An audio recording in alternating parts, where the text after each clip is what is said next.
Opération spéciale en ce 14 juillet. En ce 14 juillet. Non, j'anticipe. c'est On pour répète. le 14 juillet. On répète le 14 voilà. juillet.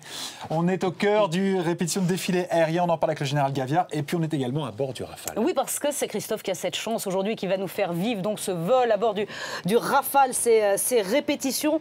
Christophe, donc, qui a revêtu sa combinaison de vol depuis ce matin. Alors Christophe, tu es avec le pilote du Rafale, ça se passe comment là maintenant ?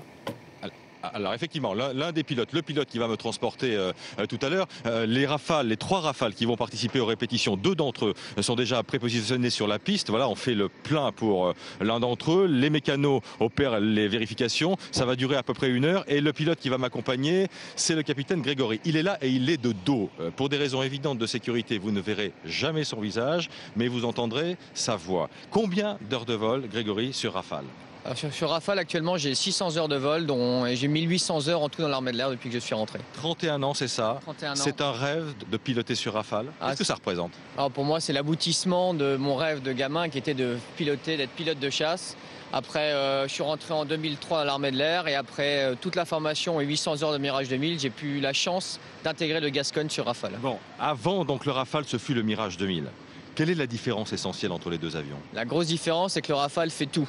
Il fait aussi bien du combat aérien que de la reconnaissance, que du bombardement. Et pour nous, évidemment, la dissuasion nucléaire.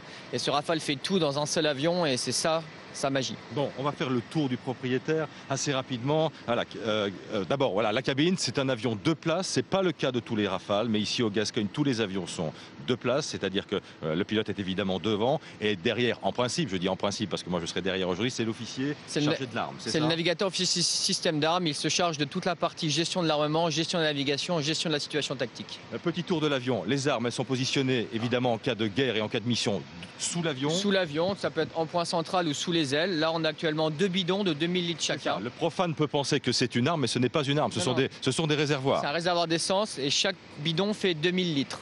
2000 litres. Voilà, on va vous retrouver évidemment tout au long de cette matinée. Les procédures vont suivre doucement leur cours. On va aller s'équiper, ce sera tout à l'heure. Et puis nous monterons ensuite à cette échelle, voilà, qui nous permettra d'accéder au poste de pilotage.